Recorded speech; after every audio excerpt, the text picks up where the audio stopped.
ou visuel. Donc je vais partir de mes notes et de mon plan, parler un peu d'abondance de cœur. Et donc si la prise de notes est facile, bah, très bien. Si jamais elle s'avérait difficile, vous me le direz et je tâcherai de faire l'effort de redévelopper un peu mon plan écrit pour vous le faire suivre. Surtout qu'on est sur un grand sujet, le discernement c'est immense. Donc on va essayer de cibler l'essentiel. Voilà. Je salue d'ailleurs bien fraternellement Anne qui est là au milieu de nous. Peut-être vous le savez, avec son mari Jean, ils ont été responsables du centre diocésain, centre spirituel de Loisy pendant plusieurs années, et aussi chargés de la formation à la vie et au discernement spirituel. Donc ça aurait presque, si j'avais su que tu avais été là, ça aurait presque été plus logique de te laisser la parole. Voilà. Pour commencer, je vous propose qu'on ouvre notre Bible et qu'on prenne la première lettre, le premier livre des Rois, chapitre 3.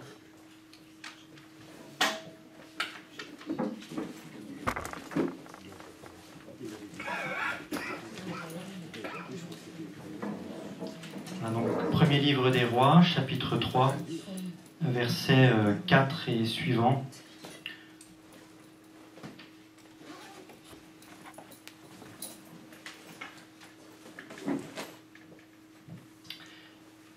Le roi se rendit à Gabaon pour y offrir un sacrifice, car c'était le principal haut lieu. Salomon offrira 1000 holocaustes sur cet autel. À Gabaon, le Seigneur apparut à Salomon la nuit dans un rêve, et Dieu lui dit : « Demande, que puis-je te donner ? » Salomon répondit : « Tu as traité ton serviteur David, mon père, avec une grande fidélité, parce qu'il a marché devant toi avec loyauté, justice et droiture de cœur à ton égard. Et tu lui as gardé cette grande fidélité en lui donnant un fils qui siège aujourd'hui sur son trône. Maintenant, Seigneur mon Dieu, c'est toi qui fais régner ton serviteur à la place de David mon père, moi qui ne suis qu'un tout jeune homme et ne sais comment gouverner. Ton serviteur se trouve au milieu de ton peuple, celui que tu as choisi, peuple si nombreux qu'on ne peut ni le compter ni le dénombrer, à cause de sa multitude. Il te faudra donner à ton serviteur un cœur qui est de l'entendement, ou du discernement, pour gouverner ton peuple, pour discerner le bien du mal, qui, en effet, serait capable de gouverner ton peuple, ce peuple si important. » Cette demande de Salomon plut au Seigneur. Dieu lui dit : « Puisque tu as demandé cela, et que tu n'as pas demandé pour toi une longue vie, que tu n'as pas demandé pour toi la richesse, que tu n'as pas demandé la mort de tes ennemis, mais que tu as demandé le discernement pour gouverner avec droiture, voici, j'agis selon tes paroles. Je te donne un cœur sage et perspicace, de telle sorte qu'il n'y ait eu personne comme toi avant toi, et qu'après toi, il n'y aura personne comme toi. Et même ce que tu n'as pas demandé, je te le donne, et la richesse et la gloire, de telle sorte que durant toute ta vie, il n'y aura personne comme toi parmi les rois. Si tu marches dans mes chemins en gardant mes lois et mes commandements, comme David, ton père, je prolongerai ta vie. » Seigneur, merci pour cette parole et cette grâce immense que tu as faite à Salomon, parce qu'il avait un cœur prédisposé, et déjà il chérissait ce don de la perspicacité, ce don du discernement, ce don de la sagesse. Nous sommes, Seigneur, précisément aujourd'hui sur ce thème du discernement, pour accompagner les catéchumènes que tu nous envoies. Nous te demandons ce soir d'avoir un cœur qui chérit le sens du discernement, cette grâce qui vient de toi. Aussi, nous te la demandons, comme ce qui n'a pas de prix et qui mérite d'être demandé avant tout. Déjà pour nous-mêmes, mais aussi pour le service de ceux que tu nous confies. Seigneur, donne-nous le sens du discernement.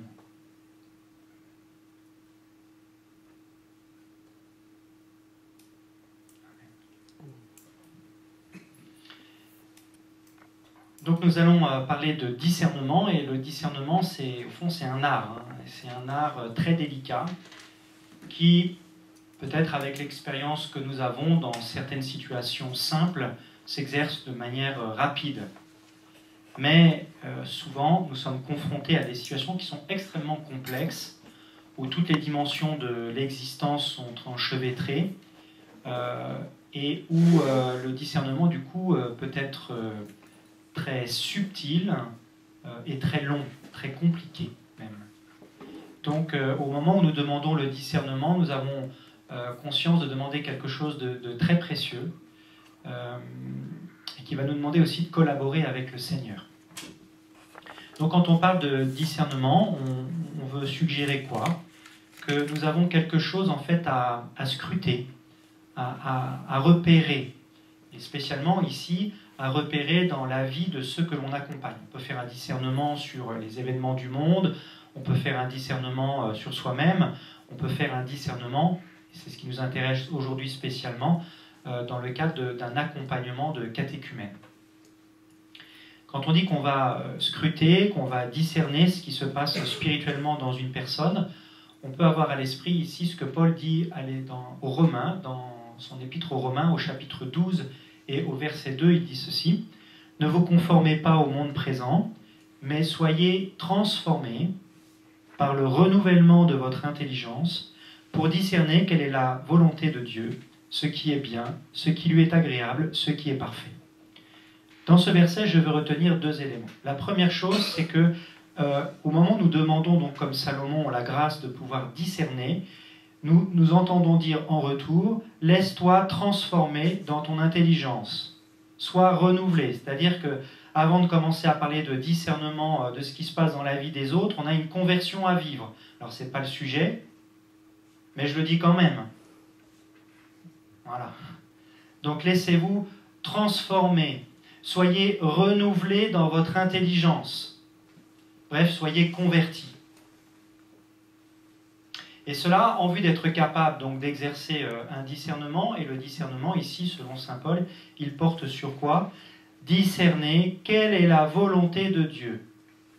Ce qui est bien, ce qui lui est agréable, ce qui est parfait, pour que toute notre vie devienne un sacrifice parfait offert à Dieu. Donc, nous accompagnons des hommes, des femmes que Dieu nous envoie, et nous avons à discerner quelle est la volonté de Dieu pour cette personne. Quels sont les appels que Dieu lui adresse? Qu'est-ce qui est juste et bon pour lui dans sa vie, qui va lui permettre de grandir en sainteté et d'avoir une vie qui soit une offrande agréable à Dieu. Donc, on va discerner de manière spirituelle, on va discerner la volonté de Dieu, on va discerner ce qui se passe spirituellement dans la vie de la personne qu'on accompagne. Donc quand je dis discernement, ici on est bien dans un discernement spirituel. Hein. Donc on n'est pas sur le divan du psychanalyste pour faire une sorte d'introspection ou d'analyse psychologique. On n'est pas là non plus comme des censeurs ou des moralisateurs pour, comme passer au crible la vie de nos frères et puis dire ça c'est bien, ça c'est pas bien, ça c'est bien, c'est pas bien. C'est pas d'abord un regard moral qui juge, c'est une manière de scruter avec beaucoup de délicatesse ce qui se passe spirituellement dans la vie de notre frère ou de notre sœur. Qu'est-ce que discerner? Voilà ce que Paul nous dit. Déjà, laissez-vous convertir, transformer, pour discerner quoi? La volonté de Dieu, ce qui est bon, ce qui est bien. Alors, qu'est-ce qu'on va discerner?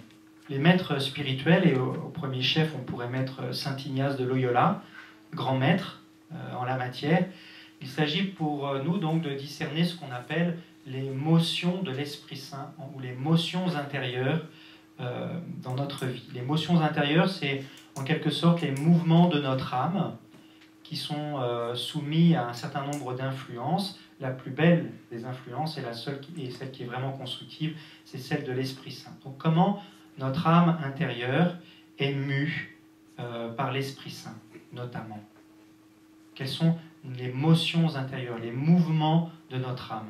Et donc notre attention va se porter là-dessus. Ce n'est pas d'abord une analyse psychologique, ce n'est pas un regard moralisateur, c'est une attention très particulière à ces mouvements intérieurs, à ces mouvements de l'âme chez la personne que nous accompagnons. Et donc, le lieu privilégié de ce discernement, c'est la prière. C'est la relation que notre frère, notre sœur a avec le Seigneur. Donc en fait, quand on dit discerner l'émotion de l'Esprit Saint, c'est pas simplement se focaliser sur la personne, c'est plutôt se focaliser sur la présence et l'action de Dieu dans sa vie. Oui. Donc quand on va au tréfonds de la personne, en fait, nous savons bien, c'est pour y rencontrer Dieu, Dieu qui nous précède. Voilà, donc on n'est pas dans une sorte d'introspection qui nous mène à la solitude et au grand vide intérieur de la personne, mais au contraire à Dieu qui est, comme dirait saint Augustin, qui est plus intime à la personne que la personne elle-même. On descend dans le sanctuaire intérieur, le cœur profond. Alors quand je dis qu'on va être particulièrement attentif à ces mouvements de l'âme et à ces motions de l'esprit dans la personne, et que c'est une approche très spirituelle, ça ne veut pas dire qu'on est ici dans une sorte d'approche mystique désincarnée. Hein, quand on va rencontrer la personne et en allant au fond d'elle-même y percevoir et l'aider à percevoir la présence et l'action de Dieu, ça ne nous détourne pas de toutes les dimensions de sa vie, de ses relations, de ce qu'elle pense, de ce qu'elle fait au quotidien. Il n'y a pas d'un côté un domaine qui serait de l'ordre du spirituel et qui nous intéresserait et qui laisserait de côté, je sais pas, la vie professionnelle, la vie affective, l'action dans le monde. En fait, tout ça est appelé à entrer dans la vie spirituelle. Mais évidemment, comprenez qu'ici, notre attitude envers la personne ne sera pas celle d'un psy, ne sera pas celle d'un coach, ne sera pas celle d'un prof, ne sera pas celle d'un censeur. Non. Nous avons une approche très particulière. Alors, la question qui pourrait se poser, on comprend ce qu'il y a à discerner et en quoi ça nous mène au plus profond de la personne où Dieu nous précède par sa présence et son action. On peut se poser la question maintenant, savoir comment on va discerner. Alors d'abord, il faut un cadre qui soit favorable à tout cela pour éviter des interférences qui viendraient brouiller le regard. Donc il nous faut un cadre. Et je dirais un cadre, même matériel, et une belle qualité de relation. Alors ici, Christelle, vous pourrez, je pense, nous envoyer les documents que vous m'aviez envoyés, qui nous disent déjà pas mal de choses sur notre attitude d'accueil des personnes. Ce n'est pas exactement notre sujet, mais c'est bien fait et en quelques pages, on a des éléments encourageants. Mais je vous dis quand même les points qui sont évoqués. Il faut que la personne soit à l'aise et qu'elle se sente en sécurité. Par exemple, si vous l'accueillez, c'est tout bête, mais dans un lieu où il y a du passage tout le temps, et où vous voulez qu'elle puisse parler à cœur ouvert, et qu'elle ne sait pas si quelqu'un écoute, si quelqu'un va surgir, si elle ne sait pas si elle va vraiment être écoutée quand le téléphone sonne et que vous allez vous lever ou pas vous lever, vous sentez bien qu'il n'y aura pas cette liberté intérieure. Donc il faut bien veiller au cadre dans lequel on est, un cadre qui doit être très sécurisant, qui doit être accueillant. Il faut être conscient aussi que notre langage est important, mais on sait bien que le langage, il est essentiellement non-verbal. Notre corps, nos attitudes parlent beaucoup plus que les mots qu'on utilise. Donc, si on a le sourire, par exemple, ça en dit long. Voilà. Si on a le masque, si on est tendu, si on est crispé, on aura beau avoir des mots très gentils, ce que la personne va retenir, c'est qu'on est tendu et qu'on n'est pas accueillant. Donc, n'oublions pas l'importance du langage et du langage qui n'est pas que verbal. L'écoute, elle doit être bienveillante, toujours, j'ai envie de dire inconditionnelle et sans jugement. Écouter, en fait, c'est un art. D'ailleurs, Leclerc, par exemple, propose des belles formations à l'écoute. C'est presque une formation que tout animateur du catéchuménat devrait suivre. J'ai fait au moins la première, celle d'initiation. En fait, on dit, faire une formation pour écouter... À mon âge, comprenez bien que ça fait belle lurette avec mes deux oreilles que j'écoute. Ouais. Enfin, on entend parfois. Écouter, c'est vraiment un art, en fait. Enfin, vous qui vivez en couple, votre conjoint vous le rappelle. Voilà. Et puis moi, mes paroissiens aussi. C'est très difficile, en fait, d'écouter. D'écouter vraiment, avec une disponibilité profonde intérieure, avoir cet art de l'écoute active qui met en confiance et qui libère la parole. Cet art de savoir reformuler pour que la personne se sente comprise, qu'elle se sente en confiance et que du coup elle puisse aller plus loin, puisque le but c'est de libérer la parole. Il y a au moins un point commun dans l'accompagnement qu'on offre aux personnes et celui qu'un psy, par exemple, offrira à son patient, c'est que c'est hyper important que la personne parle. Il y a tellement de choses qui se révèlent à nous-mêmes quand nous prenons la parole sur ce qui se passe en nous. Il y a besoin d'objectiver souvent avec quelqu'un, mais le principal rôle de celui qui accompagne, c'est déjà de savoir offrir silence et écoute, une écoute qui libère la parole. Bon, c'est évident à dire, on le sait, mais combien de fois on a besoin de vérifier tout cela? Bien sûr, ne pas avoir de préjugés sur les apparences. La prédication tout à l'heure nous en rappelait l'importance. Voilà, et on a toujours un a priori positif et plein de miséricorde sur la personne qui nous envoie, quelle qu'elle soit, quel que soit son passé, qui peut paraître compliqué. Voilà. Libérer la parole dans un contexte qui soit propice. Vous vous souvenez que, par exemple, l'importance dans le récit des disciples d'Emmaüs de voir comment Jésus parle très peu, en tout cas au début, mais qu'il a l'art et la manière de poser 2-3 questions bien senties, et puis il écoute. Et les personnes parlent, les disciples parlent, les disciples parlent, les disciples parlent, et puis il y a un moment donné où ils vont pouvoir se rendre compte, en fait, de la présence du ressuscité au milieu d'eux, mais qui ne crevaient pas leurs yeux au premier abord. Simplement parce qu'ils ont parlé, mais ils ont pu parler parce que Jésus a surtout posé des bonnes questions. Ce n'est pas tant les réponses qui comptent, c'est la bonne question. Alors il y a besoin d'un climat, d'un cadre, je dirais, matériel, pour instaurer une relation de qualité. Mais cette relation qu'on va nouer avec la personne est une relation qui se situe dans un cadre plus large, qui est ce qu'on pourrait appeler le cadre théologal, c'est-à-dire le cadre de notre relation à Dieu. Voilà, donc on n'est pas simplement dans un vis-à-vis, mais ensemble on se tient devant Dieu et en Dieu. Alors pour cela, bien sûr, il faut redire l'importance de la prière. Prier avant de recevoir la personne, pour que toute la rencontre soit bien inspirée et inspirante. Et puis souvent aussi prier juste après, parce que la personne repart avec un trésor. Parfois très léger, enthousiasmant.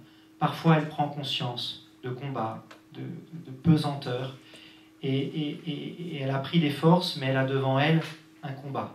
Et nous, c'est très important, au moment où la personne nous quitte, qu'on la confie au Seigneur et qu'on intercède pour elle. Donc on prie avant, on prie après, ça c'est le minimum. Après, en fonction du point où est la personne, on pourra commencer aussi à commencer la rencontre explicitement sous la prière avec elle. Et donc on va se placer devant et dans la Trinité. Alors on se place déjà sous le regard du Père, de qui vient toute vie et de qui toute paternité découle, sur terre comme au ciel. Ça c'est l'Épître aux Éphésiens, chapitre 3, versets 14 et suivants. Dieu est notre Père, nous venons de lui et nous retournons à lui. C'est le mystère de toute existence. Et nous avons, d'une certaine manière, une forme de paternité spirituelle à exercer. Comment allons-nous pouvoir exercer humblement cette paternité si nous ne sommes pas en présence du Père? Donc nous avons besoin de nous mettre en sa présence. Ce Père aussi dont il dit qu'il est le Père des miséricordes. Et on accueille toujours avec beaucoup d'amour la personne qui vient à nous, avec tout ce qu'elle trimballe. Mais on est toujours dans la miséricorde. Voilà. Et de cette vie en abondance qui lui est promise. Nous sommes donc sous le regard du Père. Nous sommes aussi dans le Christ.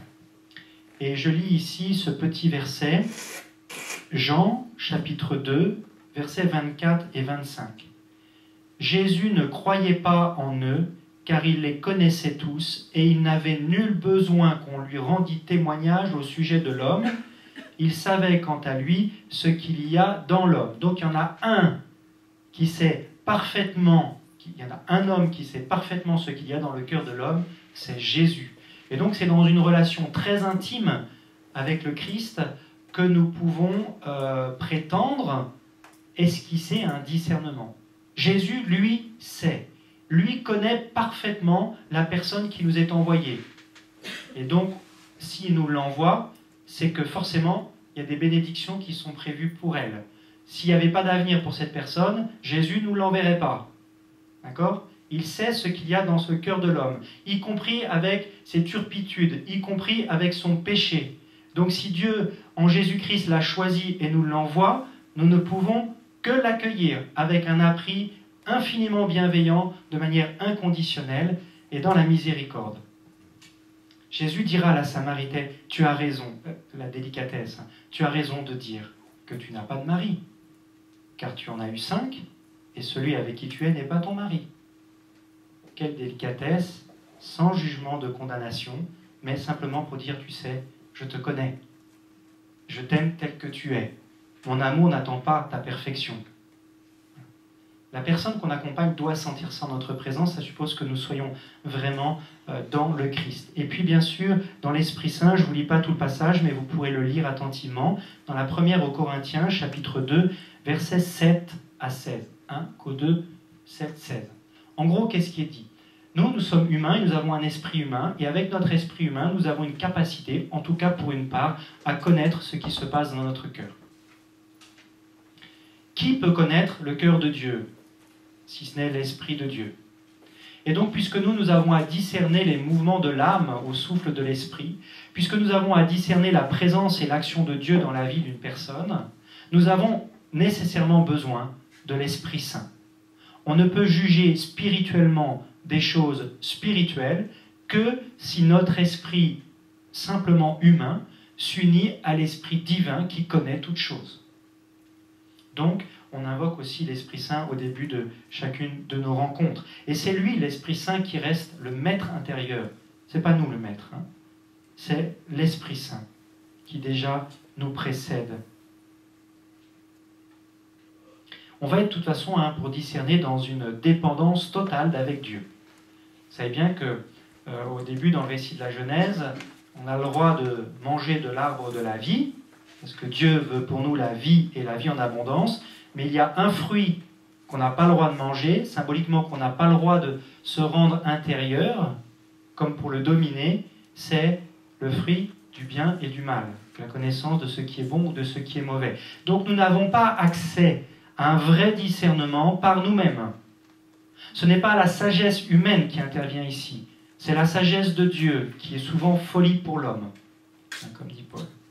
Donc, le cadre est non seulement matériel pour instaurer une relation interpersonnelle avec la personne accompagnée, ça c'est très important, mais il y a aussi l'importance d'avoir une relation théologale, de vraiment être en Dieu pour pouvoir exercer ce discernement. Alors, on a déjà eu l'occasion dans d'autres formations d'évoquer ce qu'on peut appeler la posture, l'attitude de l'accompagnateur. Je redis simplement quelques éléments. Au fond, on est des compagnons de route, hein, on est des aînés dans la foi, ce qu'on aime bien dire aujourd'hui. Alors, aînés dans la foi, on est comme un grand frère, si vous voulez, ou une grande sœur. Alors, quand on dit grand frère, grande sœur, ça veut dire que, en tout cas spirituellement, ça veut dire que logiquement, espérons-le en tout cas, on a quand même une petite avance, ne serait-ce que par l'expérience qu'on a vécue.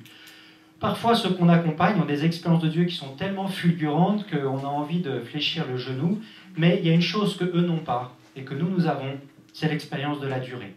Et ça, il ne faut pas minimiser ça. Donc, soyons humbles, parce que parfois on a à recevoir, et même souvent on reçoit beaucoup de ceux qu'on accompagne, mais ne sous-estimons pas non plus la contribution qui nous est demandée, parce que ça priverait ce nouveau venu à la foi d'un trésor qu'il ne peut pas avoir par définition. Celui de l'expérience et d'avoir marché fidèlement pendant des années avec le Seigneur. Donc on a un rôle de grand frère, de grande sœur, avec pour une part de la réciprocité, tu reçois de moi et je reçois aussi de toi, mais avec aussi une asymétrie qui vient du fait que nous avons quelque chose que cette personne n'a pas et que le Seigneur nous demande de partager. Un point qui me semble important, c'est ceci, c'est de dire on ne discerne pas au-dessus de la personne et à sa place, mais on discerne avec elle dans l'Esprit Saint. On ne discerne pas au-dessus de la personne en la prenant un peu de manière condescendante comme un objet d'observation. Alors je vais regarder ta vie, je vais voir ce qui est tordu, je vais voir ce qui va bien. Donc on n'est pas au-dessus de la personne et on ne discerne pas à la place de, comme si la personne en fait était passive et devait attendre que le discernement tombe de nos lèvres. Donc on est bien dans la relation, et c'est avec cette personne qu'on va discerner. On n'est donc pas en surplomb, on n'est pas en situation de supériorité. Et comment on va pouvoir discerner? On a dit tout à l'heure, il va falloir libérer la parole et donc se livrer à ce qu'on appelle une forme de relecture de vie. On prend le temps, sous le regard du Seigneur, dans un climat de prière, de relire sa vie. Qu'est-ce qui s'est passé dans ma vie ces derniers temps? Quelle présence du Seigneur je repère? Quelle interpellation de Dieu j'entends? Quel mouvement intérieur je sens? On va y revenir. Donc on va être dans une relecture de vie, ce qui suppose de la part de celui qui se confie une ouverture de cœur, donc de la confiance, donc toutes les conditions qu'on a évoquées avant. Quelques points d'attention dans le cadre de cette écoute pour discerner avec la personne. Toujours respecter la conscience de la personne. L'Église a même l'audace de dire qu'il faut toujours suivre sa conscience, même quand elle est erronée. Je ne développe pas ce point parce que c'est lourd de conséquences, mais il faut toujours suivre sa conscience. Au moins, retenons cela. C'est-à-dire que nous pouvons être persuadés, par exemple, que sur un point, la personne se fourvoie, mais en aucun cas, on a le droit de faire violence à la conscience de la personne et lui imposer notre jugement si au fond d'elle-même, elle est convaincue de bien faire. C'est une question de respect de la dignité de la personne.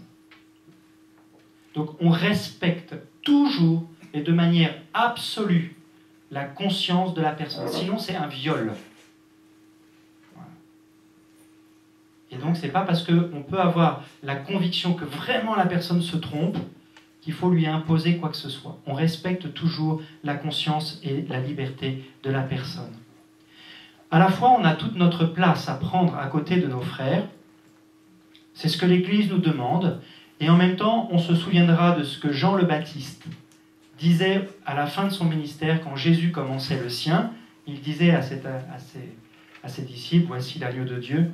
Et après, il dira, mais vous m'êtes témoins, c'est Jean 4, vous m'êtes témoins que je ne suis pas le Messie, je suis juste l'ami de l'époux, et il est heureux que l'époux et l'épouse soient ensemble, que le Christ et son Église, ou le Christ et son disciple soient ensemble. Moi, je ne suis que l'ami de l'époux qui se réjouit de la rencontre. Il faut que lui, l'époux, grandisse et que moi, je diminue. Donc au moment même où nous engageons dans cette relation, ce n'est pas pour occuper le terrain, ce n'est pas pour attirer à nous-mêmes, c'est toujours avec le souci de servir la relation avec la personne et donc de savoir, dès que c'est nécessaire, nous effacer pour que la présence du ressuscité grandisse et que cette relation entre la personne et le Christ se développe. Il faut qu'il grandisse et que moi je diminue. Jean 4, 28, 30. Faut-il insister sur la confidentialité de ce qui est dit? A priori, je pense que nous avons intégré ça. Alors ceci étant, il se pose quand même des points sur lesquels il faudra peut-être, je me rends compte qu'on travaille prochainement, c'est qu'on accompagne la personne et ce qu'elle nous dit, elle nous dit à nous personnellement. Et en même temps, il y a un discernement d'église. Et donc, je n'ai pas le temps de rentrer dans les détails, mais là, il y aurait quelque chose, je pense, à créer. Donc c'est à la fois une question spirituelle et éthique. Dans les milieux professionnels, on appelle ça la question du secret partagé. Jusqu'où? Il y en a un qui n'est pas absolument partagé, pas partageable, par exemple, c'est le secret de confession. Il y a une règle très très claire. Même si je sais des choses, je n'ai pas le droit de le dire. C'est une condition, sinon il n'y a plus la confiance et les gens iront plus jusqu'à tout dire. Mais là, il y a des questions pour nous qui avons un discernement en Église. Peut-être c'est un sujet qu'il faudra qu'on revoie plus tard. Je ne m'attarde pas, mais on garde ça dans notre tête. Il y a la question de la confidentialité et en même temps comment on discerne ensemble. On peut retenir aussi ce qu'on pourrait appeler la chasteté pastorale. Quand on parle de chasteté, ce n'est pas d'abord une question sexuelle. Quand on parle de chasteté, c'est au sens large, c'est une question relationnelle. Il y a une manière de mettre la main sur autrui qui n'est pas chaste. La chasteté, c'est la capacité à garder cette juste distance dans la relation qui fait que jamais on ne met la main sur la personne. Jamais on ne contraint la liberté. Jamais on ne force la conscience. La personne n'est pas pour moi, mais je suis là à son service. Bon. Ici, le grand chapitre sur la chasteté pastorale, c'est Jean 17, c'est quand Jésus lui-même, dans sa prière avant sa mort, dit « Mais Père, tous ces disciples, c'est toi qui me les as donnés. » Il n'oublie jamais que ceux qu'il est en train de sauver, c'est le Père qui les lui donne et qu'ils appartiennent au Père. Nous-mêmes, souvenons-nous aussi toujours que ceux qu'on nous envoie ne nous appartiennent pas. Alors, je dis, c'est dit comme ça, c'est tellement gros que bien sûr on se dit, bah oui, non, bien sûr, on le fait jamais. Mais on sait bien que petitement, il y a toujours des glissements qui peuvent se faire et qu'il faut rester très vigilant. Donc développer aussi notre chasteté pastorale, savoir qu'on a déjà nous-mêmes à nous convertir, parce que sinon aussi on a très vite fait de faire des transferts ou de projeter ce que nous-mêmes nous avons vécu personnellement dans la vie des autres, et on croit que parce que nous on a vu ça, on a la solution qui va bien pour l'autre. Bon, donc point d'interrogation, point d'attention. Alors, donc on discerne la présence et l'action de Dieu dans la personne. On est donc au niveau de la vie intérieure. Alors là, brièvement, mais quand même quelques points qui peuvent nous éclairer. Saint Jean dit dans sa première lettre de Jean, chapitre 4, versets 1 à 3. 1 Jean 4, 1, 3. Éprouvez les esprits pour savoir s'ils sont de Dieu. Quand on parle de discernement des motions intérieures, on parle des mouvements de l'âme. Mais pourquoi est-ce qu'il y a des mouvements de l'âme? Parce qu'il y a des influences, comme il y a des mouvements de feuilles, parce qu'il y a des vents qui soufflent, qui font bouger les feuilles. Nos âmes sont soumises à certains souffles. Et il y en a des bons et il y en a des mauvais. Ce qui fait qu'il y a souvent des combats. Et c'est important déjà d'être assez clair, à défaut d'avoir beaucoup d'expérience, d'être assez clair sur le fait qu'on peut distinguer, disons, 4 esprits différents. 4 catégories d'esprits. Le premier, bien sûr, alors lui, il est seul dans sa catégorie, et incomparable, c'est l'Esprit Saint. Alors lui, c'est vraiment le bon esprit, et c'est celui-là qu'on désire voir souffler avec force et douceur dans nos vies. Hein. C'est l'Esprit de Dieu lui-même. Bon, il y a aussi les esprits célestes des anges. Nous avons un ange gardien, nous sommes entourés aussi d'anges qui veillent sur nous, et donc il y a des influences possibles de ces esprits célestes sur nous-mêmes. C'est des bons esprits, mais qui ne sont pas Dieu. C'est des esprits angéliques. Et puis, il y a Satan et les démons. Donc là, c'est les anges déchus qui se sont retournés contre nous. Et donc, il y a un combat spirituel contre ceux qu'on pourra appeler les mauvais esprits, les diables, les démons, avec à leur tête Satan, Lucifer et tous les noms qu'on lui donne. Qui en général se manifestent d'autant plus d'ailleurs que nous devenons gênants pour lui, c'est-à-dire que nous nous rapprochons de l'esprit bon, qui est l'Esprit Saint. Et puis il y a l'esprit qui est le nôtre, notre esprit simplement humain. Et donc, quand il y a des mouvements intérieurs, et c'est pas facile de faire la part des choses entre le psy et le spi, il faut repérer d'où viennent ces mouvements intérieurs. Est-ce qu'ils viennent de l'Esprit Saint ou de ses anges? Est-ce qu'ils viennent de Satan ou de ses démons? Est-ce que ça vient de nous-mêmes? Bon, c'est complexe en fait. Hein.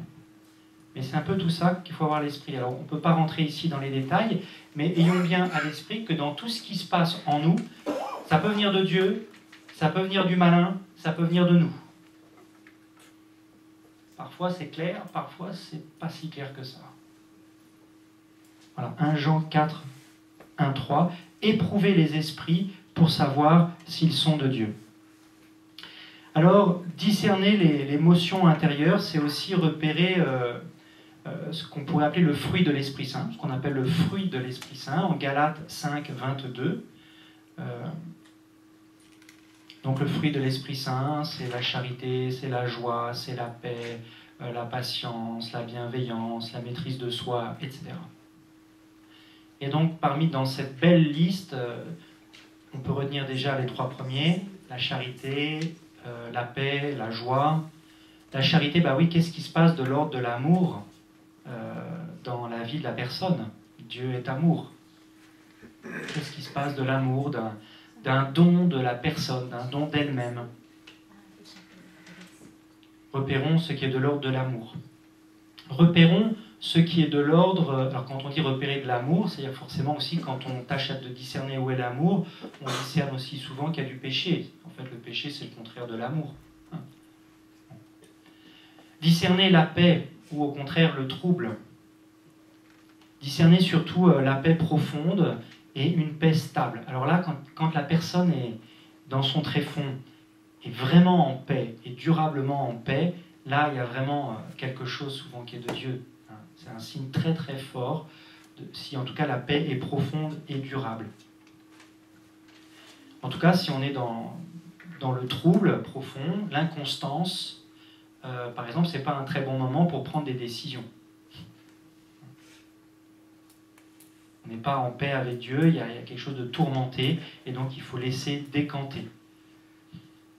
Alors l'idéal, c'est d'avoir la paix et la joie. La joie, donc, qui va s'opposer à la tristesse, mais parfois, je remarque, je ne pense pas me tromper, tu me corrigeras, Anne, si... Mais en tout cas, dans ma propre expérience, j'ai remarqué que discerner la paix, c'est plus important que discerner la joie, parce qu'il y a des moments où, dans la paix, inspiré par le Seigneur, on prend des décisions, par exemple, de conversion, qui coûtent énormément, et on n'est pas dans la joie dans l'immédiat, et même on pleure. Pardon, mais je vais juste dire un tout petit truc que, enfin, dans la spiritualité ignatienne, il appellera ça consolation. Oui. Mais la consolation, ça peut être des larmes. Par exemple, dans un deuil profond, la personne est ouverte, est capable d'accueillir les gens, de s'occuper de ses enfants, et au fond, elle est portée par Dieu. Donc, ce sera de la consolation qui s'exprime dans les larmes. Et la contrition, c'est aussi du même ordre. Voilà, un tout petit détail. Voilà, donc repérer ce qui est de l'ordre de l'amour, repérer ce qui est de l'ordre de la paix, en souhaitant qu'elle devienne profonde et durable, qu'est-ce qui est de l'ordre de la joie. Bon. On peut repérer aussi ce que la personne dit, est-ce que c'est de l'ordre de la lumière ou de l'obscurité, est-ce que c'est de l'ordre de la soif ou de l'aridité, est-ce que ça évoque un encouragement ou un découragement. Dieu est jamais décourageant. Donc si la personne exprime par exemple un découragement, ça on est sûr que ça ne vient pas de l'Esprit de Dieu. Donc ça vient du malin. Bon, consolation et désolation, Anne vous en parlerez mieux que moi, c'est effectivement le vocabulaire spirituel qui demande peut-être quelques explications. En tout cas, même quand on est réaliste sur ce que vit la personne, on est toujours là pour lui révéler qu'il y a une espérance pour elle. Parce qu'à Dieu, rien d'impossible. Donc personne qui veut suivre Dieu ne se retrouve dans une impasse. D'accord ? On peut peut-être pas voir la sortie du tunnel pour l'instant. On peut avoir l'impression que les choses sont bien rouillées et bien coincées. Mais c'est un postulat de la foi. Il y a une espérance pour chacun, d'où qu'il vienne et où qu'il en soit aujourd'hui. Et nous, il faut qu'on fasse attention de ne pas flipper devant certaines circonstances qui nous paraissent inextricables, et d'un seul coup, comme pour se défendre, en fait, un peu charger la personne qui vient nous voir en disant, à la limite, il faut mieux que je m'en débarrasse parce que celle-là, je ne vais pas en faire grand-chose. Mais ce n'est pas votre problème, ce n'est pas notre problème. Dieu, s'il nous l'envoie, il a un plan pour elle. Et ce plan, ce n'est pas l'impasse, d'accord ? Donc il y a forcément une solution, pas forcément visible avec l'œil humain et avec notre expérience spirituelle, mais il y a quelque chose de possible. Donc on est là pour révéler qu'il y a une espérance possible. Alors quelques critères maintenant, et j'accélère, je vois que le temps passe vite, quelques critères objectifs dont on peut se servir, parce que discerner, ça en appelle aussi à nous-mêmes, et il n'y a rien d'évident, enfin c'est rarement vraiment évident. Donc on a besoin de repères qui sont eux objectifs. Donc parmi les repères que nous avons pour discerner ce qui est bien, ce qui n'est pas bien, ce qui est de Dieu, ce qui n'est pas de Dieu, déjà il y a la parole de Dieu, ça c'est clair. La vie, le témoignage et les paroles du Christ. Et plus largement le texte biblique. D'où l'importance pour nous de fréquenter ces textes tous les jours, pour en être imprégnés, même malgré nous, transformés, imprégnés, de sorte que nous ayons à l'esprit, en arrière-fond, toujours cette parole de Dieu qui nous aide à sentir les choses. Hein, soyons comme ces chrétiens de Bérée dans les Actes des Apôtres, je crois que c'est Acte 17, si ma mémoire est bonne, qui disait « Ils regardaient si tout ce qu'on leur disait était bien conforme à la parole de Dieu. » Donc c'est le principal critère, d'où l'importance pour nous d'être des familiers de la Bible. Bon, on a tous encore du boulot, même moi je m'en rends compte souvent. Il y a aussi le discernement et l'enseignement de l'Église. C'est un autre point important. Typiquement ce qu'il y a dans le catéchisme. Donc ça c'est une autre référence objective. Il y a aussi les enseignements des maîtres spirituels. On évoque la tradition ignatienne, mais on pourrait en évoquer d'autres. Et puis, rappelons-nous aussi que le spirituel n'est jamais en contradiction avec l'humanité dans sa plus belle... comment dire ce qui est le plus spirituel ne peut pas aller contre, contre la nature que Dieu a créée. Alors dans la nature, il y a la dimension de péché, et donc il y a une conversion à vivre, mais par exemple, Dieu ne va rien demander qui irait contre vraiment le bien de la personne.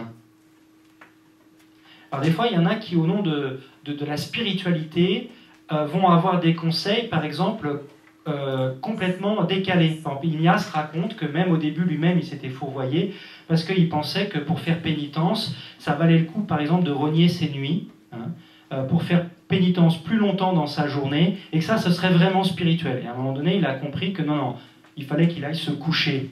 Parce que prendre soin de son corps, c'est très spirituel. Vous voyez, donc c'est pour dire que ce qu'on va discerner spirituellement, en tout cas si ça apparaît contraire au bon sens humain qui va prendre en considération notre patte humaine, il y a quelque chose qui ne va pas. Donc l'incarnation nous rappelle que le plus spirituel de soi n'est pas en contradiction avec le plus charnel. Mais c'est sûr que notre nature charnelle, elle est blessée, elle a besoin d'une conversion et d'un salut. Voilà. Alors pour discerner, je ne développe pas trop, mais je l'ai dit quand même, il y a à mon sens 3 grandes façons de le faire. L'intuition spirituelle, le discernement spirituel ou le discernement charismatique. L'intuition spirituelle est relativement immédiate, elle nous vient à la fois de notre expérience spirituelle et du fait que nous-mêmes nous sommes temple de l'Esprit Saint, habités par l'Esprit Saint. Et donc il y a un sens petit à petit qui se développe en nous et qui nous permet souvent d'avoir un discernement assez rapide, en tout cas sur des choses assez simples. Pour autant, bien sûr, que nous soyons dans une vraie vie spirituelle, avec une prière quotidienne, une intimité avec le Seigneur, sans quoi nous sommes comme un aveugle qui conduit un autre aveugle et on tombe tous les deux dans le trou. Bon, l'intuition spirituelle. Mais là, avec l'accompagnement, on a plus que ça à faire. On a à rentrer dans le discernement spirituel et ça prend du temps. Ça demande de la patience, de la prière. Ça incorpore aussi la réflexion, la prise de recul. On n'est pas dispensé d'être intelligent, en fait, quand on accompagne. Dieu nous a donné cette faculté, une capacité d'analyse des situations, ça peut entrer en jeu. Ceci étant, on a conscience que là, on n'est pas simplement dans l'analyse humaine ou psychologique, on l'a dit tout à l'heure, mais notre intelligence, elle doit être aussi intégrée. Et il faut que l'Esprit Saint, bien sûr, valide notre intelligence, qui est toujours soumise à la volonté de Dieu. Mais ça prend du temps de discerner. Ceux qui ont déjà pratiqué l'accompagnement spirituel le savent bien. Puis il y a le discernement charismatique que je vais juste évoquer parce que je pense que c'est quelque chose qu'il faudrait qu'on ait un peu plus dans nos communautés, qu'on redécouvre et qu'on développe. Donc c'est ceux qui ont reçu de Dieu, parmi tous les charismes qui existent, le charisme de discernement des esprits. Donc là, vous allez dans 1 Corinthiens 12, vous avez une présentation, une des présentations de Paul des charismes, et parmi tout cela, le discernement charismatique, alors lui, il est immédiat. Donc c'est la personne, quand elle entre dans un lieu, quand elle entre dans une relation, quand elle commence à entrer dans une écoute spirituelle, et une sorte d'immédiateté, et elle sent si c'est de Dieu ou si c'est pas de Dieu. Donc par exemple, quand il y a des prières de délivrance à faire, c'est très très important d'avoir des gens comme ça. Si on les a sous la main, c'est des gens qui ils ont un sens et donné par Dieu, et ils sentent si c'est de Dieu ou si c'est pas de Dieu. Voilà. Donc c'est très précieux. Dans notre équipe de catéchuménat, à ma connaissance, on n'en a pas, à Senlis. Dans la communauté, il doit y avoir au moins 1 ou 2 personnes, je pense, qui ont commencé à développer ce charisme. Donc ça, c'est très précieux, notamment pour accompagner les personnes qui ont touché à l'ésotérisme. Et donc là, on est devant des situations très très compliquées, parfois, et ça, c'est des domaines globalement, on ne connaît pas assez dans notre Église et qu'il va falloir qu'on creuse. Et là, avoir des gens qui ont ce charisme de discernement, c'est très très précieux. 1 Corinthiens 12, 8, 11. Quelques repères pour nous guider. Je vois que j'ai déjà fini mon temps, donc je regarde ce que je vais sacrifier. Clac, clac, clac.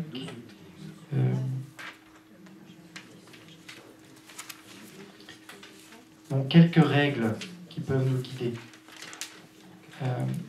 On disait tout à l'heure, quand on est dans la désolation, quand on est dans la tempête intérieure, quand on manque de paix profonde, ce n'est pas un moment pour prendre des décisions, ni pour changer des décisions qu'on a prises avant dans la paix. Comme disent les marins, quand on entre dans une zone de brouillard, on ne change pas de cap. C'est plus risqué de changer de cap que de garder le même. Spirituellement, c'est pareil. On entre dans le brouillard, on entre dans la tempête, ça souffle à gauche, à droite, on a perdu nos repères, on ne change pas de cap, on continue. D'accord ? Et on attend de retrouver une zone d'éclaircie pour faire le point, où on en est, prendre ses marques, et éventuellement, dans la paix retrouvée, reprendre une décision. Donc, quand ça tempête, pas de changement de cap, ni de décision. Et puis on persévère. Quand ça va bien, quand on est dans ces périodes de consolation, eh bien, on persévère humblement et on rend grâce à Dieu.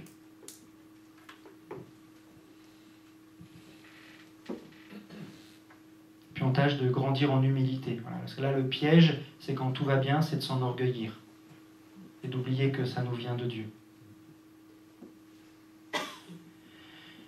J'avais noté pas mal de règles qui peuvent nous aider, mais bon. Bon, je redis peut-être plus nettement les deux premiers points. Donc quand on est dans ce qu'on appelle un peu la désolation, les périodes de tempête, d'aridité, etc., ne pas changer de décision, ne pas changer de cap, persévérer, prier plus, et surtout mettre sa confiance en Dieu. Bon, c'est au fond une très bonne occasion aussi d'apprendre à grandir dans la confiance en Dieu, en fait dans la foi. Et là on peut se rappeler ce que Paul dit, tout concourt au bien de celui qui aime Dieu. Donc même la tempête, même le malheur, peut être un bien qui est grâce à Dieu. Ça peut devenir un bien pour nous. Ça nous fait grandir dans la foi, au fond. Marcher dans la foi, précisément c'est marcher quand on ne voit pas très bien ce qu'il y a autour et ni bien où on va. Et quand on est dans la consolation, dans des périodes paisibles, joyeuses, on tâche de grandir en humilité devant Dieu et devant les hommes. On rend grâce à Dieu et on profite qu'on a la pêche, qu'on est au clair pour avancer dans sa conversion. Donc c'est là qu'il faut pas s'endormir sur ses lauriers en disant je suis trop fort, tout va bien. Non, c'est le moment en fait où il faut y aller. On a l'énergie, on a la clarté, donc c'est le moment de prendre des décisions et de poursuivre sa conversion.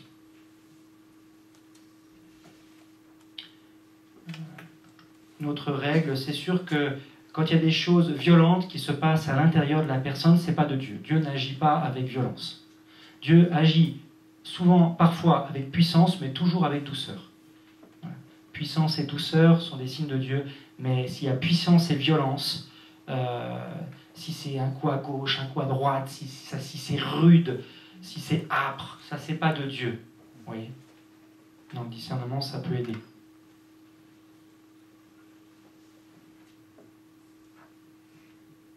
Donc, qu'est-ce qu'on va avoir à l'esprit? Les signes qui nous encouragent, la conformité à la parole de Dieu, de voir qu'il y a une conviction de foi qui grandit dans la personne, qu'il y a une paix profonde qui s'installe, que la personne est bien à l'écoute des avis de ses frères et de ses sœurs, avec une liberté intérieure, de voir que dans sa vie, les signes sont divers mais convergents. Oui, on regarde aussi dans la vie des gens ce qui se passe, mais Dieu ne parle jamais de manière unique, seulement à partir d'un événement ou d'un signe. Il y a souvent un faisceau. Et c'est important de repérer s'il y a convergence ou pas de ce qu'on repère dans la vie des personnes. Bon, je vais un peu vite, je ne sais pas si ça vous parle, si c'est des choses que vous avez déjà... Si vous avez déjà expérimenté, en fait, de dire les mots, ça vous aide à ressaisir tout ça. La qualité de la vie, de la prière, de la personne, sa fidélité.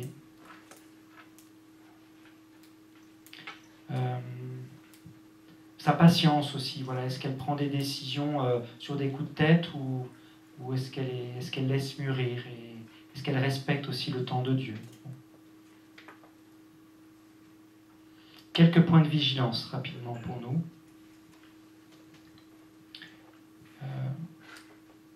Le discernement se fera toujours dans l'épaisseur un peu opaque de notre vie humaine.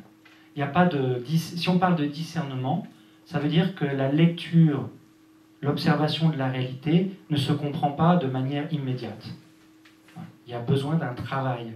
Il y a ce qui se passe, mais pour comprendre ce qui se passe, il y a besoin d'un discernement. Et ce discernement, il n'est pas immédiat de manière ordinaire. Et on restera toujours dans un labeur le discernement restera toujours pour nous un labeur. Même quand on parle de la parole de Dieu qui est un repère objectif, même la parole de Dieu s'interprète. Et donc on restera toujours dans le discernement, c'est-à-dire nous lisons la réalité comme à travers un peu un voile ou comme dans un miroir. C'est Paul qui dit ça. Première lettre aux Corinthiens, chapitre 13, versets 9 et 12. Alors aujourd'hui, on a des beaux miroirs bien polis, etc. Mais avant, on avait des miroirs un peu grossiers. Et quand on se regardait dedans, on se voyait un peu voilé, un peu flou. Bon, nous, on n'a pas un accès extra lucide et immédiat sur la vie des gens, ni sur nous-mêmes d'ailleurs. Donc ça nous invite à l'humilité. Rappelons-nous aussi que quand la personne traverse des combats spirituels, ça veut déjà dire que l'Esprit Saint est là. Parce que quand l'Esprit Saint n'est pas là, il n'y a pas de combat spirituel. S'il y a un combat spirituel, c'est que le malin nous provoque ou nous tente. Mais si le malin nous provoque et nous tente et qu'il y a un combat, c'est précisément parce qu'il y a surtout l'Esprit Saint qui est là, qui combat en nous contre l'esprit mauvais. Donc même en situation de combat, nous avons à discerner la présence de l'Esprit Saint et aider la personne à se rendre compte et à se rassurer en fait que l'Esprit Saint est bien à l'œuvre dans sa vie. C'est un peu inconfortable, certes, mais ne te laisse pas fasciner par les puissances du mal qui te provoquent ou qui te troublent. S'il y a un combat spirituel, c'est qu'il y a un enjeu dans ta vie, et s'il y a un enjeu, c'est que l'Esprit Saint est là, que Dieu t'appelle, que Dieu veut te bénir, et bien sûr, ça ne plaît pas à tout le monde. Mais vois d'abord en toi l'Esprit Saint qui est là dans le combat. On pourrait dire aussi, dernier point d'attention, que si nous avons le désir d'accompagner, ou si nous avons la mission d'accompagner quelqu'un, la logique, ce serait que nous tous, on soit accompagnés. Alors ça, c'est un autre problème actuel dans notre Église, c'est que être un bon accompagnateur spirituel au sens fort du terme, quelque part, c'est un peu un métier. Hein. Enfin, je veux dire, et donc, ça court quand même pas trop les rues aujourd'hui. Une des grandes questions qu'on a depuis des années dans le diocèse, hein, comment pouvoir accompagner tous ceux qui ont des grandes responsabilités dans l'Église. Bon, alors vous n'êtes pas accompagnateur spirituel de ceux que vous accompagnez. Vous n'êtes pas à ce niveau-là d'expertise, mais logiquement, il faudrait que vous soyez accompagné par quelqu'un qui, lui, est bon dans le domaine. Alors, c'est pas très très simple, alors on fera qu'on réfléchisse à des solutions. Mais je me dis que si déjà on travaille en équipe, et on travaille toujours en équipe comme animateur du catéchuménat, et qu'on prend un peu de temps pour relire nos pratiques, en partageant ce qui peut l'être, mais sans transgresser la règle de confidentialité, déjà on est un peu sous le regard les uns des autres, et dans 80% des cas, on peut éventuellement se reprendre fraternellement et s'ajuster. Si déjà on le fait bien en équipe, on aura réglé 80% des difficultés. Bon. Mais comment on peut s'entraider? Je ne sais pas, je réfléchissais, est-ce qu'il faudrait qu'entre animateurs, je sais pas, on ait la possibilité de se mettre en trio? Est-ce qu'il y aurait, je sais pas, c'est aussi une question, peut-être aurait des pistes, mais qu'est-ce qu'on pourrait faire pour développer en nous, qui apprenons aussi par la pratique, pour développer en nous cette sorte un peu de supervision mutuelle, même si on n'est pas des experts, mais peut-être simplement par le partage de nos expériences déjà affiner en nous ce sens du discernement. Bon, à voir. Voilà. Et puis, peut-être, je ne sais pas si là, on a parlé un peu du discernement de manière générale, mais vous savez que dans le parcours catéchuménal, il y a des étapes très importantes. L'entrée en catéchuménat, en pré-catéchuménat, l'entrée en catéchuménat, l'appel décisif, etc. Et là, c'est les moments où le RICA nous donne des points d'attention, nous dit spécialement, soyez attentifs, par exemple, pour l'entrée en catéchuménat. Est-ce que la personne, apparemment, cherche bien le Christ? Est-ce qu'elle fait confiance à l'Église pour la conduire au Christ? Est-ce qu'on perçoit déjà une volonté de conversion ou pas? Bon, le RICA nous donne quelques points, quelques sujets à avoir à l'esprit pour accompagner les personnes. Vous pourrez donc vous référer aux notes qui sont dans le rituel, que je n'ai pas le temps de détailler ici, mais qu'on a déjà évoqué quand on a parlé du pré-catéchuménat et du catéchuménat. Donc vous pourrez vous référer aux notes qu'on vous a transmises. Voilà. Et je termine. Qui est responsable du discernement? Alors bien sûr, il y a le curé, le prêtre qui accompagne, ça fait normalement partie de son ministère, mais même nous, en tant que prêtres, on n'est pas forcément tous des bons accompagnateurs spirituels. C'est pas donné à tout le monde. Il y a des prêtres qui disent très bien eux-mêmes d'ailleurs, non, moi je ne suis pas un bon accompagnateur spirituel. C'est-à-dire qu'ils ont pas, ça ne veut pas dire qu'ils n'ont pas de discernement, mais dans le one-to-one, dans l'accompagnement perso, ce n'est pas leur charisme, ce n'est pas leur don. Mais il y a quand même un rôle de communion qui est important et quand même un rôle de discernement qu'il faut toujours prendre en compte. Il y a bien sûr l'accompagnateur, donc chacun de vous, ce qui suppose que vous ayez l'audace de vous lancer en même temps que vous restiez très humble. Hein, car personne ne peut prétendre à lui tout seul avoir le bon discernement. D'accord ? Il y a le parrain ou la marraine aussi qui peut jouer un rôle important.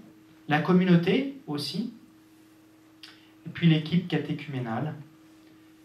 Donc attention de ne pas dire « oui, mais ça c'est mon catéchumène ». C'est pas parce que c'est toi qui accompagne ce catéchumène que l'équipe des animateurs n'a pas une perception aussi à travers ne serait-ce que les réunions en grand groupe. Et c'est pas parce qu'on t'a confié ce catéchumène que les autres animateurs n'ont pas de questions à poser. C'est pas une sorte de doute sur toi ou sur tes capacités ou autres, mais c'est juste le rappel que personne ne peut prétendre à lui tout seul avoir le discernement parfait. Donc on n'est pas là pour se juger les uns les autres. Le discernement communautaire à sa place. Et évidemment, le discernement communautaire, faut-il le préciser, c'est pas simplement la collecte des discernements individuels, et puis on va dire, bon, alors il y en a 3 qui vont dans ce sens-là, il y en a 4 qui vont dans ce sens-là, la majorité est pour les 4, c'est ça qui est bien. Non, vous voyez bien qu'une fois qu'on a partagé un peu nos regards, il y a un discernement à faire qui est plus que simplement la somme des discernements qu'on aura fait personnellement.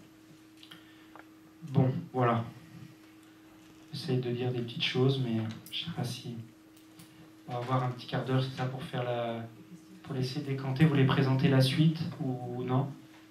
La suite, c'est une question.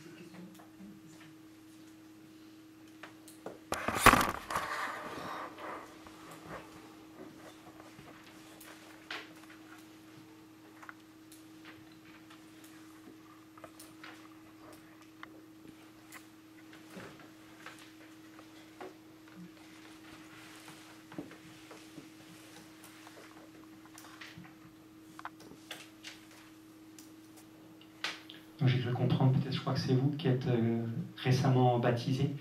Donc dans le discernement, dans une équipe catéchuménale, donc c'est vrai que ceux qui ont une longue vie chrétienne sont par bien des côtés avantagés pour ce rôle de discernement. Ceci étant, les nouveaux venus à la foi savent souvent mieux que nous le type de conversion que ça représente. Parce que pour beaucoup d'entre nous, on est des baptisés de la première heure, et donc en fait on n'a jamais vraiment connu ce mouvement de conversion. Donc c'est voilà, que chacun dans nos équipes catéchuménales se positionne à sa juste place pour apporter voilà, la richesse de son parcours.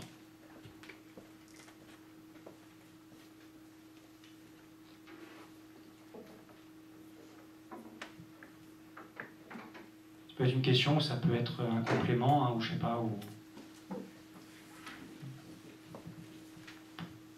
Si l'histoire personnelle est une relation, dans notre relation à Dieu passe par le même cheminement qu'une histoire de relation à une personne, que dire des crises qui sont inévitables dans la relation à Dieu?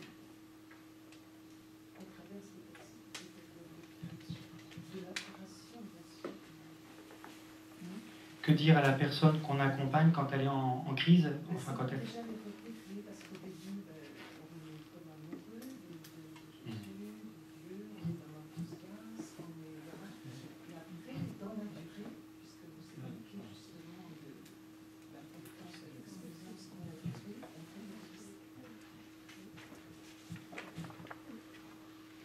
Oui, donc la crise, quand on parle de crise, c'est un moment par nature inconfortable qui peut de fait ébranler profondément la foi et parfois même susciter des impressions d'abandon, parfois même du coup se traduire par des formes de révolte contre Dieu ou de révolte contre soi-même.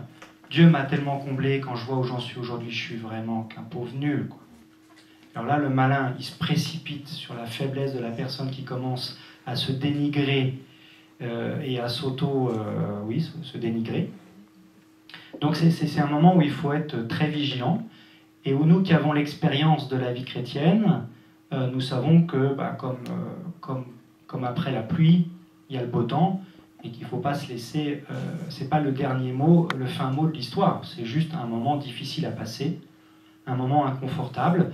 Donc nous, ce qu'on peut apporter avec notre expérience, c'est de dire que ce n'est pas le fin mot de l'histoire, et que même ce temps-là, en fait, vraiment vécu dans la foi, peut devenir un temps de grâce, qui va nous faire grandir.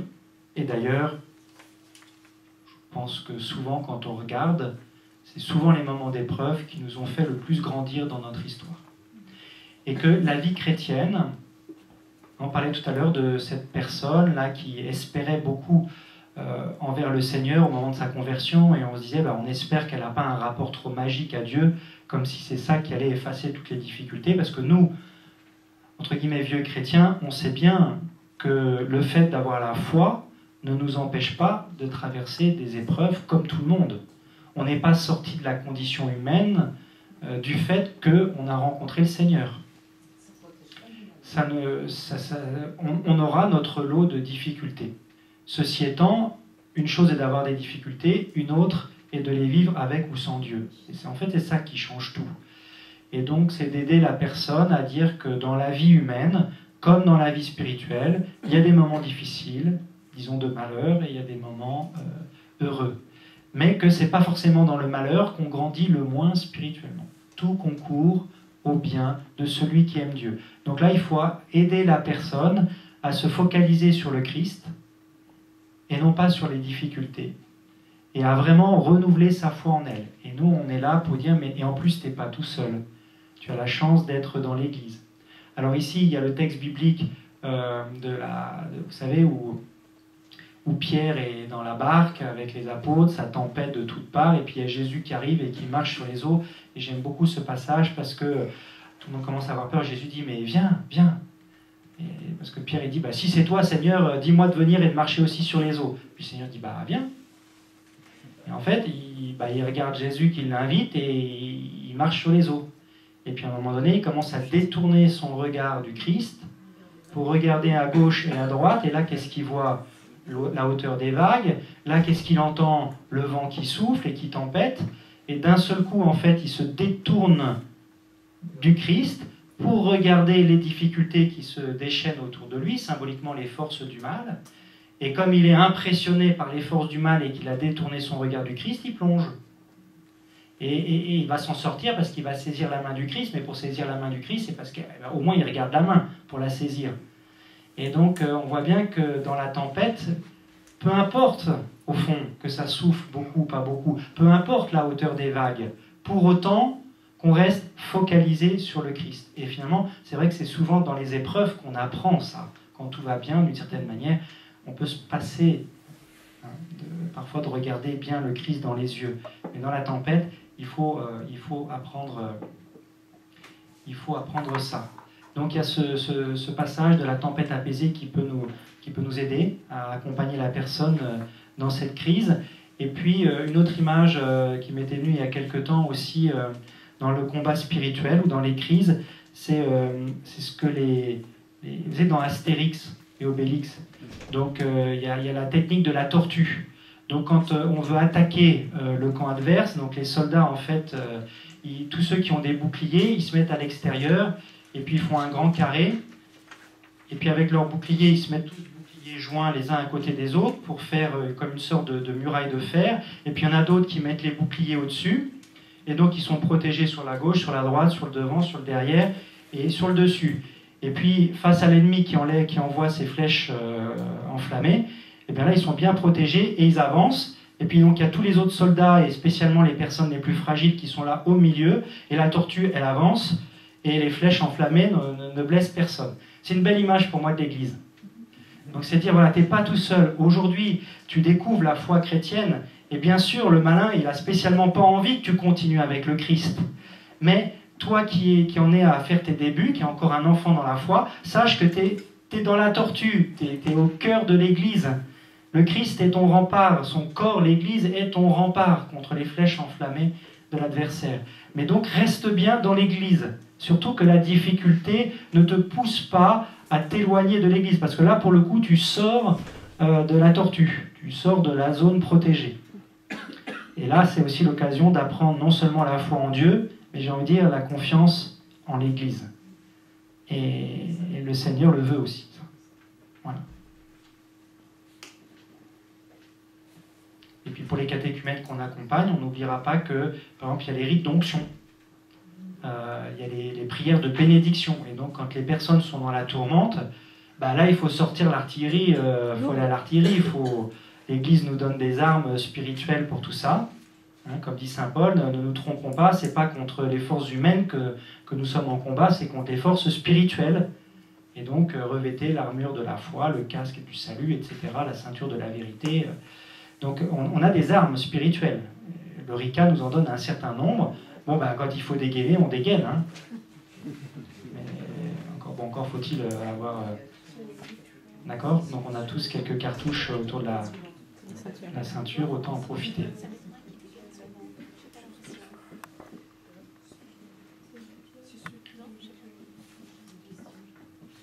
En vous écoutant, il y a quelque chose, je me dis, vous dites que quand on est en crise, on n'est pas tout seul, mais je pense que c'est la même chose quand on accompagne. Quand je vous écoute, je me dis, on n'est pas tout seul. Alors je ne sais pas si vous avez l'expérience de vous sentir un peu seul. En tout cas, moi, quand j'ai accompagné, je me suis sentie, on était à deux à accompagner, mais on s'est senti un peu seul parce qu'on n'avait pas de lieu pour pouvoir parler, non pas de l'intime, mais au moins de repérer ensemble. Parce que finalement, dans l'accompagnement, il y a des choses qui se rejoignent. Hein. Et puis d'autres peuvent dire, bah, est-ce que tu as repéré ça? Ou est-ce que tu as... Et c'est quand même important parce que, par exemple, pour l'entrée en catéchuménat, là, je me rends compte qu'il faudra tous ensemble, on s'améliore. Ce que je veux dire, c'est que j'ai l'impression, en tout cas l'impression que ça me donne, c'est qu'il y a des choses qui sont à la va-vite, ou on précipite, ou alors on attend trop longtemps. Je pense que là, on a vraiment du chemin à faire. Et puis, pour l'appel décisif aussi, peut-être qu'on a, ensemble, il faut qu'on prenne le temps de bien discerner. Oui, d'où l'importance qu'il y ait vraiment une équipe, hein, des animateurs. Alors, prendra des formes ou une autre. Logiquement, il y a souvent dans le parcours catéchuménal à la fois des rencontres en tête-à-tête, l'accompagnateur avec l'accompagné, mais il y a aussi une partie qui se fait en groupe, hein, qui est une occasion de fréquenter d'autres personnes qui sont dans la même situation, et puis déjà de s'initier à la vie en Église. Donc normalement, il n'y a personne qui doit être complètement tout seul, ou sinon là, il faut faire signe pour qu'on vous aide à monter une équipe, hein, mais c'est pas... le catéchuménat, c'est pas un certain nombre de personnes, d'individus en freelance qui accompagneraient des personnes. Hein. Sinon, alors ça, c'est pas d'église.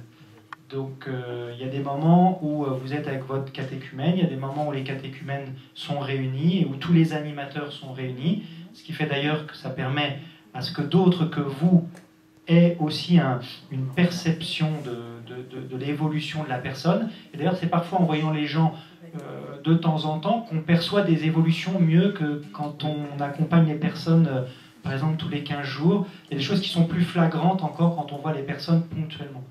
Et ça permet de recouper. Et puis quand il y a une réunion des animateurs, parce qu'il n'y a pas simplement des réunions en grand groupe avec des animateurs et des catéchumènes, il y a forcément un moment donné où les animateurs se retrouvent entre eux, pour prier déjà, pour se former, pour programmer l'année, pour discerner ce qui se passe dans le grand groupe, et puis aussi pour échanger les perceptions qu'on peut avoir sur les personnes, encore une fois dans le respect de ce qui touche à l'intime et qui doit rester confidentiel. Mais il y a bien des décisions à prendre. Là, par exemple, nous, on est en train de se dire, la prochaine entrée en catéchuménat, c'est quand? Pour un tel, si on fait ça, ça fait un peu tard, mais pour une telle, c'est peut-être un peu tôt. Mais en même temps, ce serait peut-être mieux qu'ils soient deux à entrer en catéchuménat que tout seul, parce qu'ils jouent aussi des choses. Bon, bref, il y a un discernement à faire, et ça, on ne peut pas le faire tout seul. Hein. Donc, il y a un moment donné où, normalement, vous vous retrouvez avec les autres animateurs pour faire le point. Et ce qui est déjà une forme aussi de supervision, modeste, mais c'est déjà une forme de ce qu'on appelle la supervision mutuelle. Voilà, pour... Bon, et puis parfois aussi, on se dit, tiens, un tel, peut-être serait bien qu'il accompagne, mais il y a un moment donné, il faut se lancer, on n'attend pas d'avoir des gens hyper chevronnés pour commencer. Mais voilà, il y a aussi des choses, c'est à l'expérience qu'on sent aussi, par exemple, si on est fait pour être accompagnateur. Et tout le monde n'est pas fait pour être accompagnateur. Et on peut être quand même dans l'équipe du catéchuménat, mais dans l'équipe du catéchuménat, il n'y a pas nécessairement que des accompagnateurs. Il y en a par exemple qui seront très très bons pour faire des enseignements au sens des bonnes catéchèses, avec un propos très clair, bien structuré dans la foi, puis avec un vocabulaire simple et des anecdotes, des images qui vont toucher tout le monde. Il y a des gens, ils ont ce talent-là, c'est des orateurs. Ça ne veut pas dire qu'ils seront des bons accompagnateurs. Puis il y a des bons accompagnateurs qui sont hyper bons dans la relation et dans l'écoute, qui ne seront pas des bons catéchistes. Il y a des gens qui sont des très bons animateurs de groupe. Quand il faudra animer un grand groupe, par exemple, un partage d'évangile, ou favoriser des questions-réponses, ou favoriser l'expression de témoignage, il y a des gens qui seront très bons animateurs, mais qui ne seront pas de bons orateurs. Donc on n'a pas nécessairement tous les talents, hein, tous les charismes. Donc il y en a peut-être qui vont commencer à accompagner, mais il faut être un peu humble, puis peut-être au bout d'un certain temps de se dire, mais au fait, est-ce que je suis à ma place ou pas? C'est pas sûr, hein? C'est pas sûr, donc on essaye, et puis on discerne. Et puis il y a des gens qui seront bien pour accompagner aussi certaines personnes, mais pas d'autres. Donc il y en a qui peuvent être de très bons accompagnateurs, mais on n'est pas forcément très bon accompagnateur de tout type de personnes. Parce qu'il y a des sujets où nous-mêmes on sait qu'on est beaucoup trop en combat ou pas du tout à l'aise, et que c'est pas la peine de prétendre aider qui que ce soit, et qu'à la limite ça va nous renvoyer à nos propres blessures, nos propres fragilités, et que c'est plus prudent en fait un cas comme ça, c'est trop lourd pour moi. Ou c'est pas... Ben voilà, il n'y a pas de honte, hein. Et ça peut être vrai aussi pour nous, je vous disais tout à l'heure, hein, il y en a qui ouvraient des grands yeux, mais c'est vrai aussi pour nous prêtres. Il y a des moments, même quand on est accompagnateur spirituel, parfois on se dit, on commence avec un tel et on se dit non, il ne faut pas que je continue avec cette personne. Parce que je ne vais pas avoir la liberté intérieure, ou ça va ce qu'elle me confie, ça va me perturber, je ne le sens pas. Même un très bon accompagnateur aura dans ce cas-là le devoir de dire, écoute, je pense que je ne le sens pas là. Je préfère que quelqu'un d'autre t'accompagne. Bon, c'est pas une honte, hein, c'est même... Il faut avoir cette liberté intérieure soi-même pour être à sa juste place. Et parfois, voilà, la personne aussi commence à être accompagnée, on a l'impression que ça se passe bien, et puis en fait elle parle à d'autres membres du groupe, et en fait on se rend compte que le ou la catéchumène n'est pas à l'aise, alors que nous on est très à l'aise.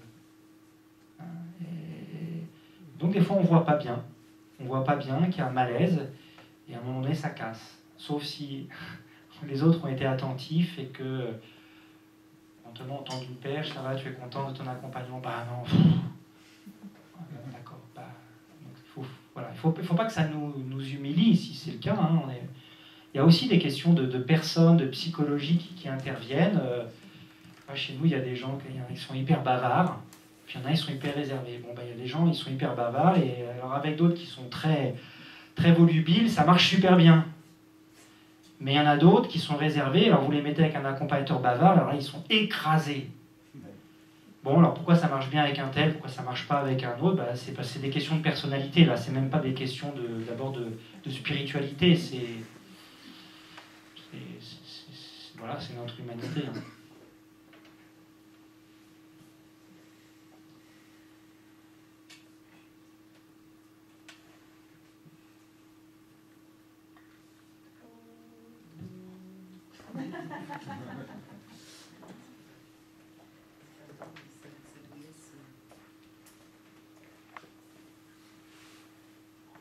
Vous êtes tous en situation d'accompagnement personnel? Non, pas tous.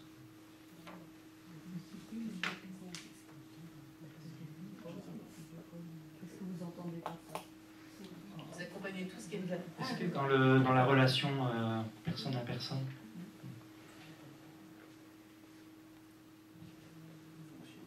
Est-ce que le 110 vous accompagnez tout seul ou à deux? Non. Ils ne sont pas assez nombreux pour le faire à deux, et puis chacun a des activités, que ce soit catéchumène ou des accompagnateurs. On rappelle cette fois. Pardon. Je disais que malheureusement nous ne sommes pas assez nombreux, Et puis, que ce soit le catéchumène ou les accompagnateurs, on travaille ou on a des activités telles que déjà, c'est pas facile de se voir régulièrement aux mêmes horaires. Alors, si on était 3 à s'arranger, bon, peut-être qu'avec l'Esprit Saint, ça irait, mais c'est déjà dur. Voilà. À Compiègne, vous êtes toujours en binôme? Oui, on est en binôme, là, je sais pas. En principe, on est tout en binôme, non? Celles qui sont là. Oui. Et je trouve que c'est bien parce que s'il y en a l'un ou l'autre ne peut pas être là, on peut quand même assurer la continuité régulière tous les 15 jours. Voilà ça. Vous êtes que des femmes. 2 pour une personne? 2 pour une personne, oui.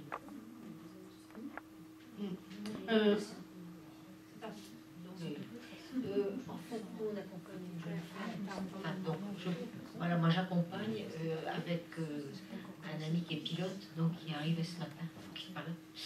Et on accompagne une jeune femme depuis 2 ans et qui a un problème conjugal. Donc, pour l'instant, il n'y a pas de baptême prévu parce qu'il y a un problème de mariage.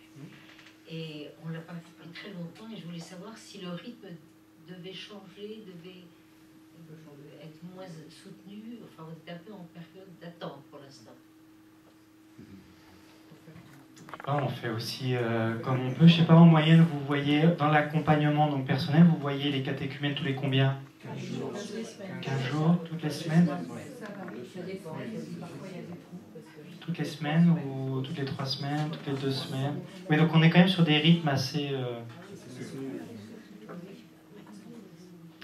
soutenus. Ouais.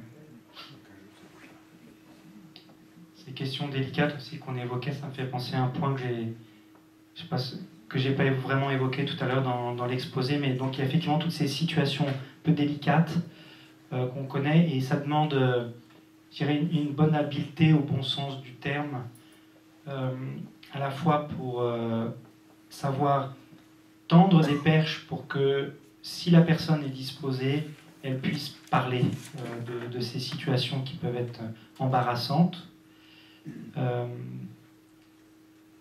Et en même temps, ça demande beaucoup de délicatesse parce qu'on n'a pas à les fouiller. Je me disais ça aussi ce matin. On n'a pas à les fouiller dans la vie des gens. Par exemple, sachez qu'en confession, normalement, nous-mêmes, on s'en tient à ce que la personne nous dit. Alors même que parfois, simplement par ce qu'on peut connaître de la personne, soit de ce qu'elle nous a confié dans le passé, soit de ce qu'on a pu entendre d'elle, on sait qu'il y a des trucs qui mériteraient d'être dits en confession. Mais si la personne n'évoque pas un sujet, on nous dit, vous n'avez pas à les fouiller dans la vie des gens. Vous ne posez pas de questions. Alors c'est vrai que donc on n'est pas là dans le cadre de la confession, mais je me dis on est parfois un peu sur une ligne de crête parce qu'il y a des points, par exemple, qui sont des aliénations dans la vie des gens, et il y a une liberté du Christ à offrir pour leur bien. Ça fait partie de l'offre du salut qu'on a à faire. Et en même temps, voilà, on n'a pas à les fouiller. En même temps, on est conscient que quand on conduit l'Église à poser un acte solennel, comme la collation d'un sacrement, pour une personne qui est dans une situation qui potentiellement peut être scandaleuse, c'est aussi quelque chose à prendre en compte. Et là, on est parfois sur une ligne de crête. Je pense à un cas qu'on m'a raconté dans une paroisse. Une personne qui avait des comportements exhibitionnistes, donc scandaleux, et qui avait déjà été poursuivie par la police. Mais ce n'était pas connu. Et le curé le savait. Et donc on se dit, voilà, on est dans des cas, par exemple, où potentiellement ça peut faire un gros ramdam. Bref, on est parfois dans des situations un peu délicates. Mais je me disais, dans l'accompagnement, nous on sait par exemple que les questions matrimoniales sont très importantes, que c'est un lieu où le Seigneur peut vraiment nous faire grandir en amour, en vérité, mais c'est des sujets un petit peu délicats. Voilà, donc à la fois, c'est des sujets qu'il est bon de pouvoir aborder, mais quand on le fait non pas de manière inquisitoire, inquisitrice, je vais dire inquisitoriale. Voilà. Donc voilà, on ne va pas fouiller. Et